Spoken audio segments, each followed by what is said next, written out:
안녕하세요. 저는 서른 초반에 결혼한 지 3년 차가 된 여자입니다. 부끄러운 일인지라 속이 꽁꽁 숨겨두고 간직하고서 살려고 했는데 여기저기 동네에서 유튜브 좀 하는 사람들은 여기다 사연을 보내보라고 난리네요.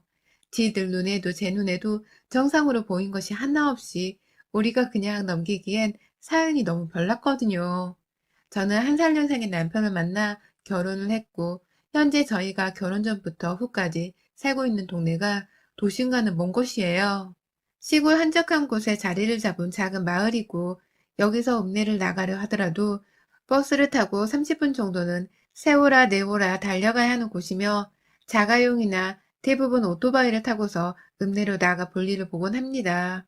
동네 자체가 작고 다들 자기 동네에 뭐가 없어서 슈퍼 하나를 가려고 하더라도 꼭 읍내로 나가야만 하는 환경이어서 읍내 한 번을 가면 온 옆 동네 사람들이랑 반상회를 하는 지경이었고요. 여기 지역에 초중고도 한두 개밖에 없는지라 웬만하면 서로 다 아는 선후배 사이였습니다.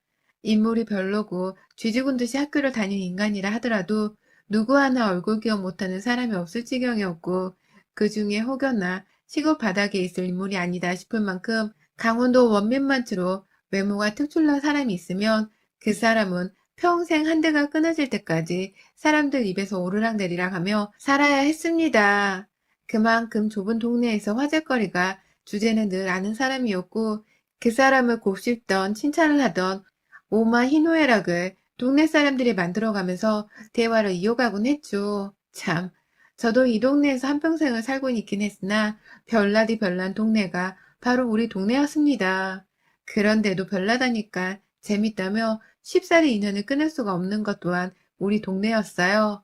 그러던 어느 날 저희 남편이 저한테 그러더라고요.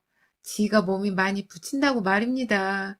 사실 저희가 아직 결혼한 지 3년 차지만 애가 없기도 했고 그럼에도 이 시골 바닥에서 오락거리라고는 TV 보는 것 말곤 부부끼리 밤이건 낮이건 서로 이불 아래에서 가만두지 않는 게 전부였는지라 꽤나 부부관계를 오래도록 해왔거든요.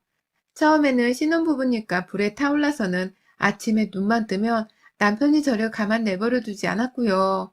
최근 들어서는 이러다 서른 중반이 훌쩍 넘어서 첫 애를 겨우 가질라나 싶어서 급한 마음에 애를 만들어 보겠다고 주기적으로 남편과 잠자리를 해왔어요. 근데 이로 인해서 남편이 힘들어도 너무 힘들었나 보더라고요. 잘만 서는 인간이 아니, 나도 좀 동기부여가 있어야 애를 가져보려고 해도 제대로 힘을 팍 줘서 가져볼 거 아니야. 근데 이건 뭐 빈말로 자꾸만 애 가지자고 들이밀고 유혹을 하니 내가 맨날 똑같은 옆에 내 얼굴에 똑같은 옆에 내 유혹하는 말을 듣고서 제대로 할 수가 있겠어? 그러니까 내 말은 나도 좀 어디 용돈이라도 좀 후하게 쳐주던가. 저기 어디 옆 동네 고까마된 애처럼 보약이라도 좀 한 사발 먹여서 몸보신이라도 하게 해주던가. 라면서 이젠 빈말로는 아이를 가지는데 힘을 보태는 동참을 하지 않겠다고 하는 거예요. 기가 막힐 노릇이었죠. 애는 나 혼자만 위해서 낳는 것도 아니었는데 말입니다.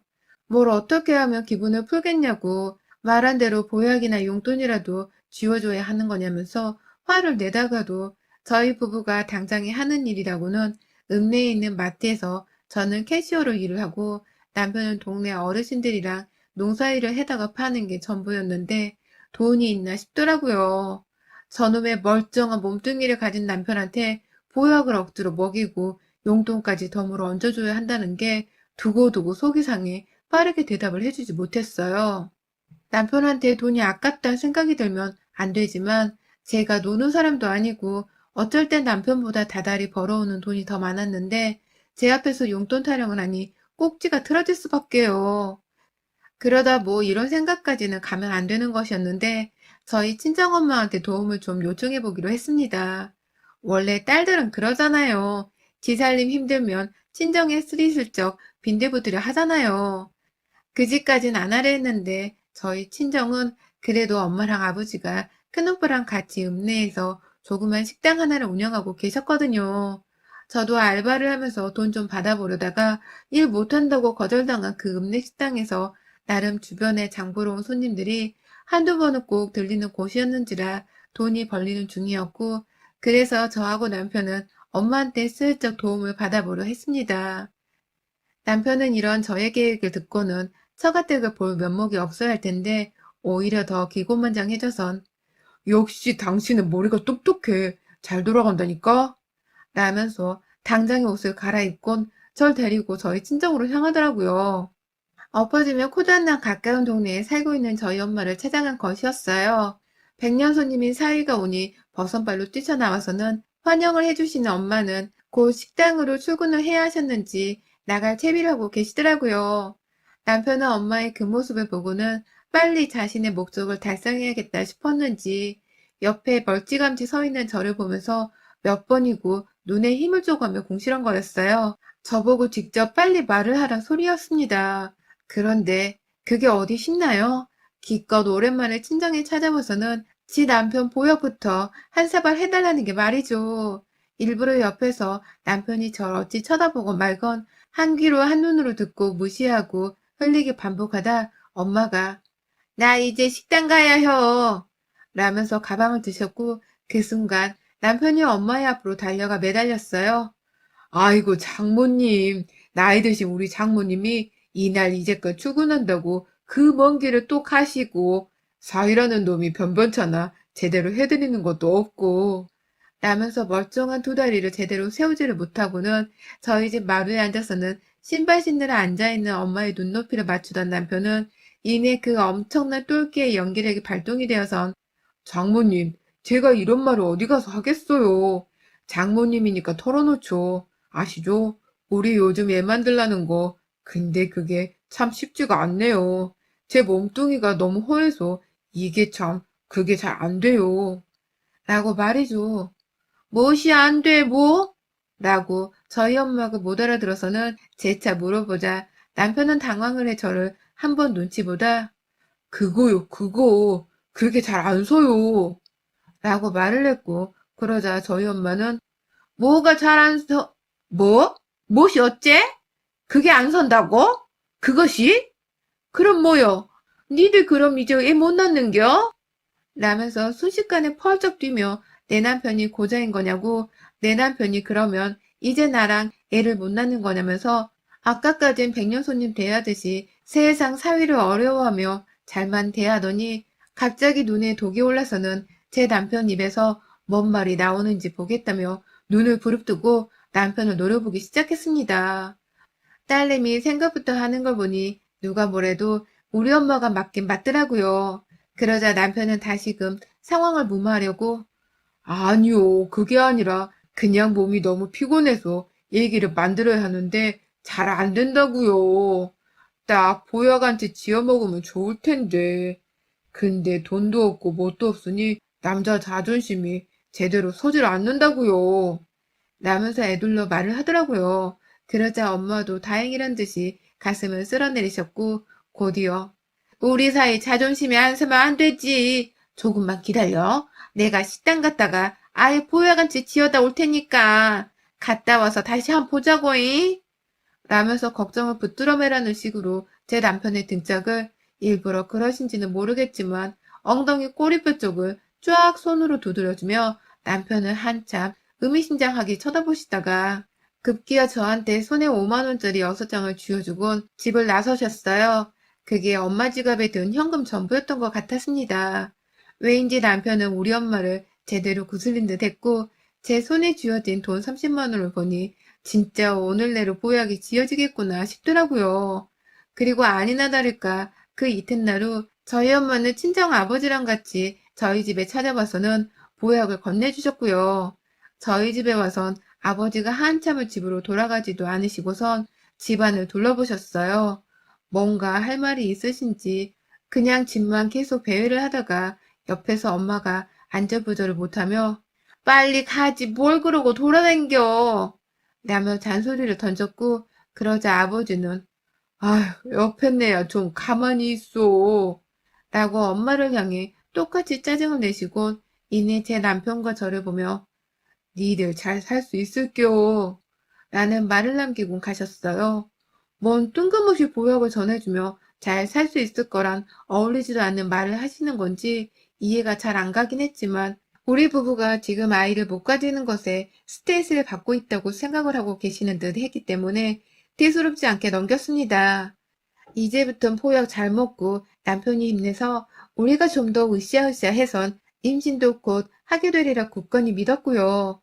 그렇게 그냥 엄마한테서 공짜로 용돈에 보약까지 받았다는 생각으로 기뻐했는데 그런데 그날부터 뭔가 동네 분위기가 이상해져만 갔습니다. 더 정확히는 내 남편이 겪은 일들이 너무 이상해져 갔어요. 남편은 농사일을 한다고 했지만 수입이 일정하지 않아서 가끔 시내로 저를 따라 나가서는 쓰잘데기 없는 시간을 보내기도 하고 오고 가는 아는 사람들 만나서 뭐 일자리 없나 물어보기도 하고 그러고 살았거든요. 한량은 아닌데 일구하는 한량 마냥 저 따라 시내를 자주 갔었어요. 그런데 남편이 하루는 그러더라고요. 자기야, 아까 당신 마트에서 일할 때 내가 그냥 당신 뭐 하나 보려고 그 주변으로 가고 있었는데 정육점집 사장님이 꼬리뼈를 그냥 돈도 안 받고 주더라니까? 그 쪼잔한 양반이 공짜로 그걸. 라면서 냉장고에서 진짜 한가득 들어있는 소 꼬리뼈 비닐봉지를 들고 와 보여주는 겁니다. 그것 때문에 고기 상할까봐 자기 혼자 먼저 집에 왔다는 말을 덧붙이면서요. 그것도 모자라. 이발소를 지나가는데 갑자기 사장님이 날 부르는 거야. 왜 부르나 싶어서 오랜만이다 하며 들어갔더니만 뜬금없이 나를 그냥 의자에 앉히고는 머리도 잘라줬어. 이거 봐. 나 그냥 공짜로 머리 잘랐어. 라면서 지 머리를 쓱 만지더라고요. 그러니까 하루 동안은 정일종 사장님은 꼬리뼈를 공짜로 줬고 이바소 사장은 머리를 공짜로 잘라줬다고 하고 이게 도대체 뭔 일인가 싶어서 저도 웃기더라고요. 단체로 우리 남편한테 빚을 진 사람 마냥 악으로 떠는 것도 아닌데 말이죠. 그런데 웃긴 건 거기서 끝이 아니었다는 겁니다.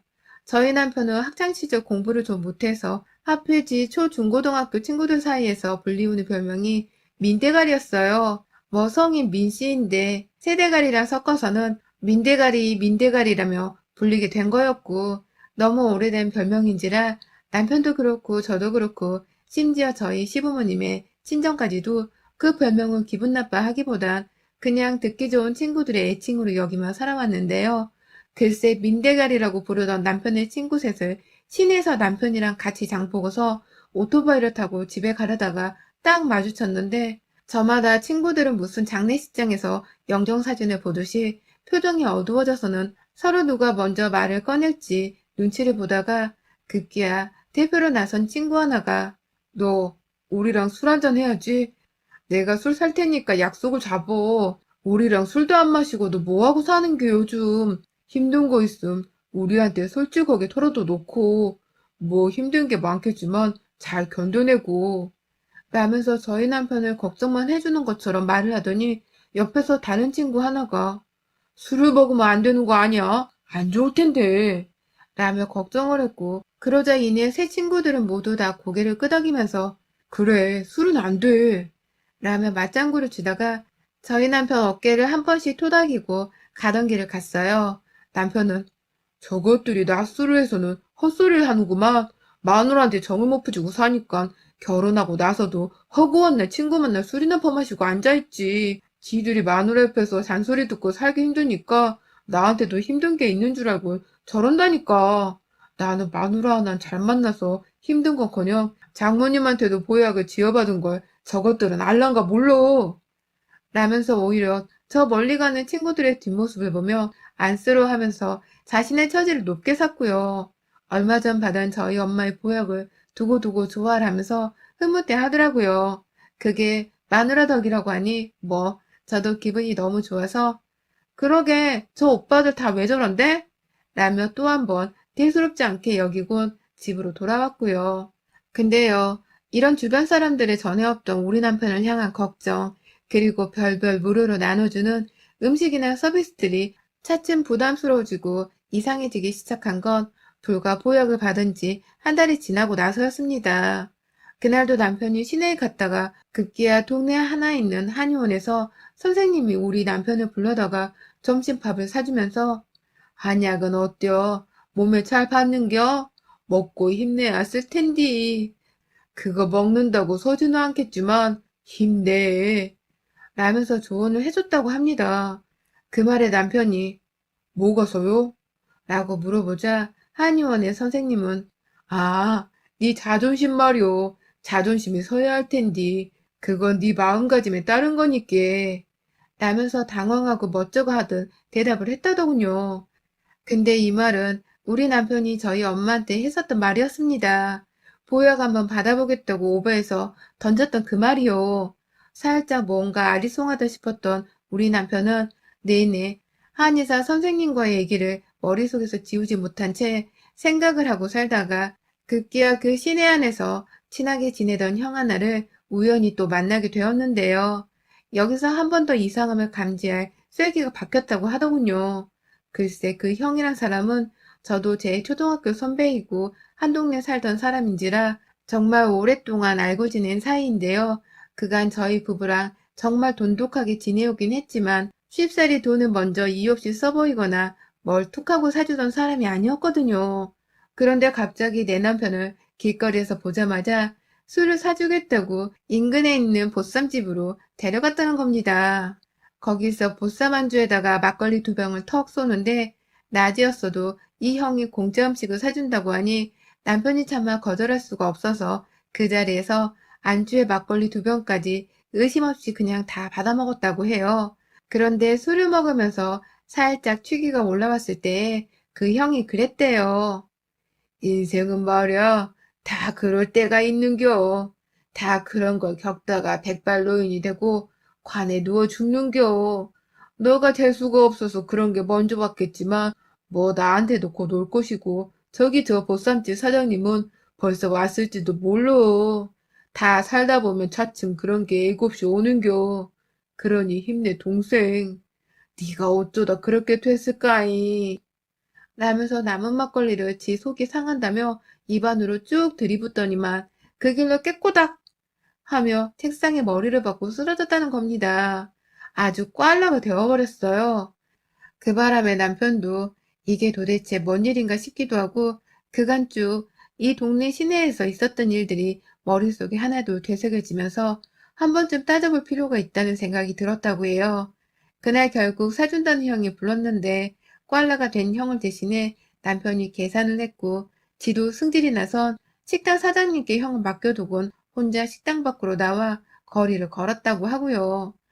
바로 저를 향해 마트로 찾아온 바람에 저는 마트 매니저 오빠한테 부탁을 드리고는 먼저 일을 끝마쳤습니다. 호주머니에 오토바이 키가 있는 걸로 봐선 운전을 해야만 집에 갈 수 있을 터인데 혼자서는 도저히 못 보내겠더라고요. 그래서 남편을 부축하면서 둘이서 막 남편이 오토바이 주차를 시켜놨다는 쪽으로 걷고 있었는데요. 거기가 중간에 시내시장 하나를 지나쳐야 해서 오고 가며 마주치게 된 동네 할머님들과 아줌마들이 정말 많았어요. 그런데 이 옆편네들이 정말 하나같이 우리 남편과 저를 보고서는 그냥 지나치지를 못하고선 우짜면 좋을란가. 우짠데. 저 젊은 나이에 우짜 살라고 그란데. 라면서 하나같이 꽐라가 된 내 남편을 꼴에 안쓰러워 죽겠다는 듯이 한탄의 말을 뱉어내더니만 이윽고 괜찮아 그래도 돼. 그라고 살아도 살 수 있는 게 인생이여. 라면서 좌우당간 힘을 내라고 파이팅을 외치는 거예요. 이 시골 바닥에서 할머니들이 화이팅! 화이팅! 라고 말입니다. 저는 남편한테서 동네 사람들이 남편을 잘 챙겨준다는 소리를 입으로만 전해 들었지 이렇게 제 두 눈과 귀로 확인을 하는 건 처음이었습니다.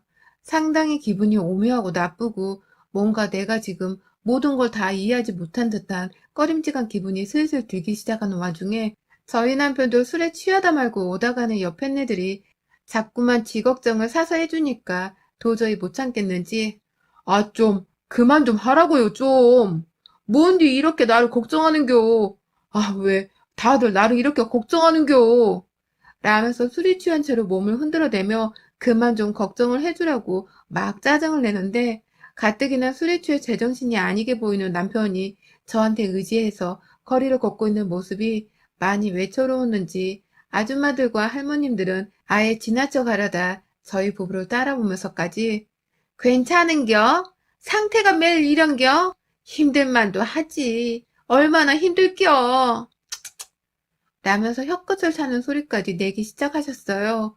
어느 아줌마 일행들은 한참을 쫓아오면서 급기야 우리 남편은 안 그러니 천만다행이지 라며 지네 집 남편이랑 우리 남편을 비교하기 시작했고 그 바람에 제가 뿔이 나버려 잡고 있던 남편을 손에서 놓아버리고는 아줌마를 향해 고함을 질러버렸습니다.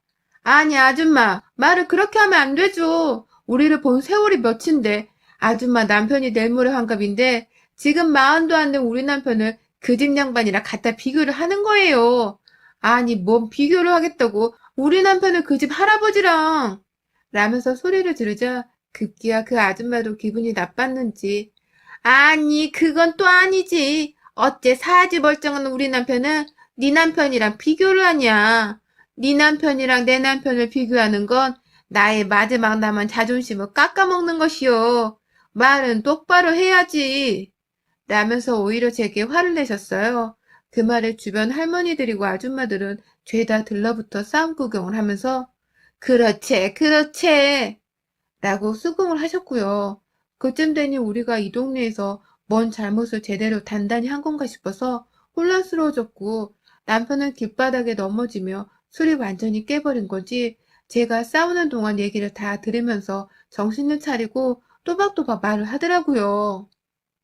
아니, 말 좀 해봐요. 제발 누가 말 좀 해주라고. 내가 지금 뭐 어떤디? 내가 지금 어떻길래 나한테 여기저기 다 괜찮다는 말을 하고 그래야. 나 잘 살고 있는데 왜 자꾸 나한테 화이팅 하고 힘을 주냐고요, 힘을. 라면서 짜증이 이빨에 섞여선 서 있던 제자리에서 두 발을 동동 구르며 화가 치밀어 올라 죽겠다고 울분을 토하는데 한 할머니가 그러더라고요. 네 고자잖아. 라고 말이죠.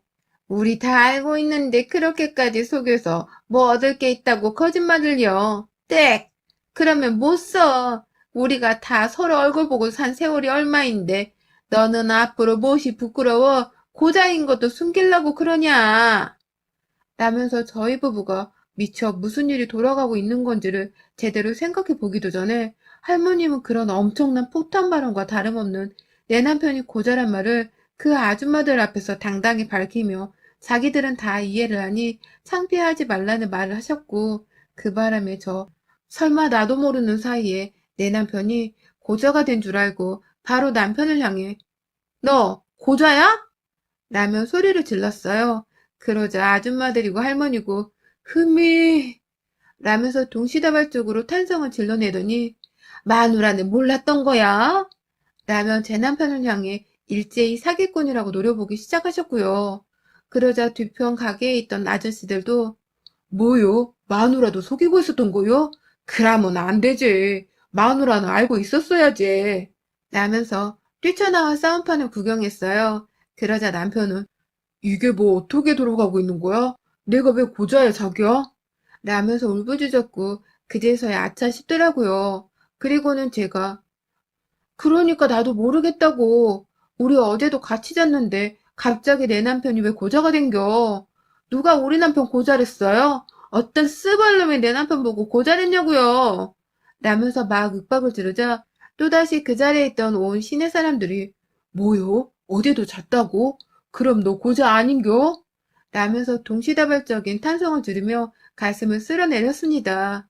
네, 이제 보니 동네 사람들은 저희가 보약을 받은 지난 한 달 동안 저희 남편이 고자라서 거기가 안 서는 남자라며 자기들끼리 쑥덕쑥덕 거리면서 뒷말을 주고받고 살았더라고요.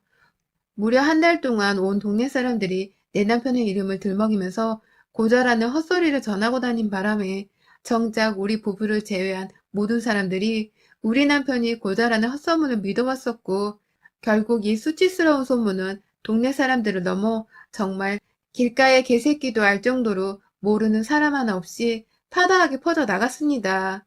재미없는 시골바닥에서 사람들이 뭐 하나 물고 뜯을 거리 하나를 지대로 문 꼴이었습니다. 남편은 결국 이 소문의 진위를 파악해 경찰에 신고를 하든 서울 가서 고소를 할 거라고 막 난리를 피워댔고 그러자 아줌마들이 입방정이 실수했다며 사실대로 털어놓더라고요. 범인은 저희 엄마였다고 말이죠. 그러니까 내막을 더 살펴보고 나니 저희 엄마는 애초에 저희 남편 보약을 지어주겠다고 시내에 왔던 그날부터 내 남편이 고자였기 때문에 보약을 지어먹고 싶어 했던 것이라고 남편의 말을 제대로 혼자 오해를 해서는 만나는 사람들마다 앞에 앉혀놓곤 우리 사이가 있잖아. 내가 참 이런 말을 해야 할지는 모르겠지만 글쎄 고자라네. 잘 안 쓴다고 하더라고. 나한테까지 찾아와 보약한채 쥐어달라 부탁을 하는데 내가 거절을 할 수가 있었어야지. 뭘 해주면 좋을까? 무엇을 해줘야 쓸까? 라면서 물어보고 다녔고 급기야 한약방에서 같이 기다리던 아줌마들한테도 밖에 나와 식당에서 만나는 자기 손님들한테도 그리고 급기야 저희 시부모님과 옆집에 사는 시아버지 친동생네한테도 그 말을 전한 바람에 한동안 시어머니는 자기 아들이 고절한 소리가 수치스러워 시내를 거의 잠적하다시피 모습을 드러내지 않고 계셨고 결국 이 소문이 퍼지다 못해 온 동네 사람들의 걱정거리가 되어버리게 되면서 술 취해 제 손에 기대어 걸어가던 남편을 보고 안쓰러웠던 나머지 온 아줌마 아저씨들이 나서서 제 남편한테 용기를 주려고 했더라고요. 뭐 그러다가 결국 저희 부부가 고자가 아니란 사실이 드러나게 되었고 아줌마 아저씨들은 민망스럽던 나머지 아고 아닌겨? 아이고 난 또 오리고울에 고자가 나타난 줄 알고 깜짝 놀랐네. 라며 오히려 큰 소리로 호탕하게 웃어 넘기려고 진땀을 빼셨습니다. 이 모든 사실을 알게 된 저는 그간 그래서 내 남편이 공짜로 속꼬리찜도 얻어오고 머리카락도 잘랐던 거구나 하면서 이해를 하게 되었고 또 오다 가다 저를 보면 그냥 지나치지 못하고서 꼭 손에 든 농작물 하나라도 쥐어주려 했던 온 동네 사람들의 의중을 알아차리게 되었네요. 그제서야 안 남편 또한 나는 고자가 아니에요. 아니라고요. 라면서 시내 한복판에서 지나가는 차 안의 사람들도 다 들으라는 큰 소리로 자신의 결백 같은 진실을 주장했고 그렇게 저희 부부는 그날 시내에서 남편의 고자가 아니라는 신고식 같은 것을 지대로 치르고는 힘이 다 빠져 집으로 돌아왔네요. 이제 저희 부부한테 공짜로 고기 넘겨주고 이발해주던 사장님들은 안 계시고 오히려 이발소 사장님은 저번에 머리 잘라준 거 외상값 갚으라고 저희 남편한테 돈을 달라 했다네요. 참, 우리 엄마도 너무하시지. 어째 사위 고자인 걸 부끄러운지 모르고 사실 파악도 안 된 상태에서 여기저기 떠벌리고 다녔나 몰라요. 그냥 이렇게 된 거 차라리 비밀로 한 채 좀 더 공짜로 많이 얻어먹다가 고자가 아니란 사실을 밝힐 거 그랬나 싶어서 아쉽기도 하네요. 그래도 다시 한번 이 자리를 빌어 동네 주민들한테 말해보려 합니다. 우리 남편 고자 아니에요. 여러분의 생각은 댓글로 남겨주세요. 오늘도 시청해주셔서 정말 감사합니다.